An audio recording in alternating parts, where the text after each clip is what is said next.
In today's video, I will show you how to set up a database using Supabase. I will be resuming where I left off in my previous Supabase authentication video. If you haven't watched that video yet, I would highly recommend watching that video and then coming back to this video once you completed all of the steps. Now that we have all the authentication set up, the next thing to do is to create a database and start interacting with it. We can start that process by going to the Supabase dashboard and then clicking on Table Editor here on the left-hand side. Then we can create a new table. In this tutorial, I'll just be creating a new table named Notes. Then I'll add two new columns. One will be called Description to keep track of the description of the note. And for the type, I'll just do text. And for the last column, I'm just going to name it User ID to link every note that we create to a specific user. That way only the logged in user can see their own notes and not anyone else's. Then we can click on this icon to create the reference.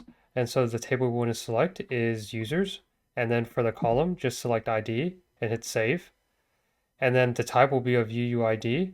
And once we've completed all the steps, just hit save and wait for our table to get updated. And now you should see the screen where it says the table notes is good to go in the top right. Once you completed all these steps, we can now go to our React code. And I'll just put this to the side for now. And here is some React code that I'll be using for the rest of this tutorial. I will upload this code so that you can copy it and then follow line by line as I explain what each line is doing. I will just switch this back to the React app so that we can see what's happening visually. Once you've copied over my code and opened up the React project, go ahead and just sign in and refresh the page.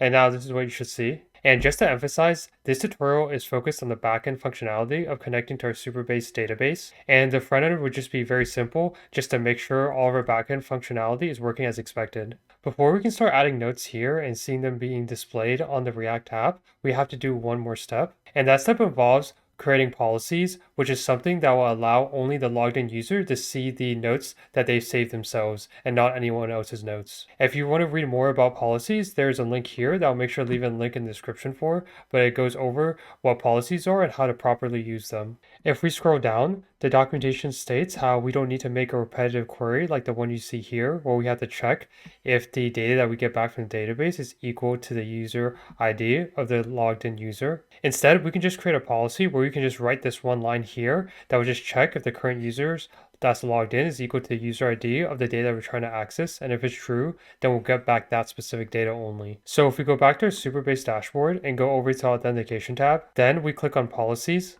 And then for the table that we just created called Notes, we can click on the button that says New Policy and then click on Get Started Quickly. Here we can see the different templates that Supabase offers. We can just click on the very last one that says Enable Delete Access for users based on their user ID and just hit Use this template.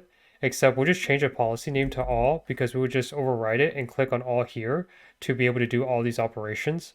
And then just click on Review and then Save Policy. Then if we switch back to our React app and just refresh the page and just type in some random note, I'll just type in new note, hit save. You can now see the new note was saved successfully. Just to verify that we can't see any other notes made by other users, we can just create a new note inside the database by going to the Supabase dashboard, clicking on Insert Row. Here I'll just type in a random ID. Here I'll type in test. And now I'll just hit save.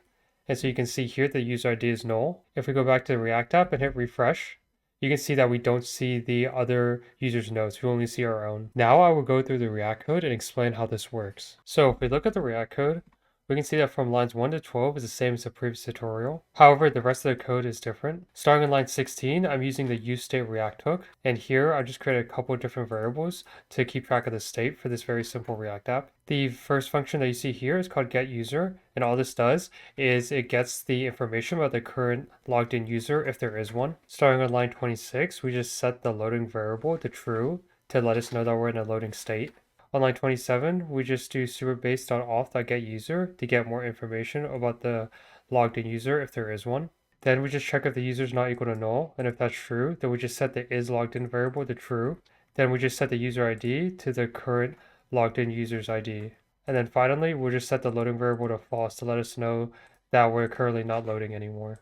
If we look at the next function, all this does is signs out the current user. Then for fetch notes, this will just grab the information from the database for the users who currently logged in and grab their note specifically. To better explain exactly what's happening on this line, if we go to the Supabase dashboard and click on API docs, then we click on the table that we want to view, which in this case is notes. Here you can see the code snippets used to get certain information back. but the one I'm using is if we scroll down to the section that says read all rows. Here you can see this is where I copied the code snippet in order to get all the data back from the notes table. If you want, you can get back more specific data depending on the criteria that you pass in. Going back to the React code, starting on line 51, if the data that we get back is valid, then I'm just going to set the notes variable to that data. Then for the next function, this is where we actually add the notes to the database. Here we can look back at the documentation to see where I got this code snippet from. As you can see here, I just got it from this section called insert a row, and has copied this code exactly. But I just swapped out the column names with the actual values that I wanted. So in this case for the description, I just passed in the value of the new note that's being added, as well as the current user's ID. Then I just refresh the notes to get the newest note that was just added, and then I just reset the input box to be a blank string. And finally, if we look at the use effect hook, then I just call the getUser function back to get more information about the current logged in user. Then I will fetch the notes based on that current user's information. Now I'll explain how the notes are being displayed. If we go back to our React app and open up the network inspector, I can show you exactly what we're getting back from like the Supabase database. So if I refresh the page, you can see that we're making like an API call to the Supabase database, and in the preview, this is all the information I'm getting back. Once I successfully retrieve the information, you can see here that I'm just iterating through the entire notes array and displaying just the description. If I also wanted to display the ID next to the note description, I could easily do that by just doing notes dot ID and hitting save. And once the page reloads, we can now see that the ID is being displayed next to the description. And that is the end of this tutorial. Hope you have a better understanding of how to use the Supabase database. And if this video helped you in any way, please like the video and don't forget to subscribe for more content.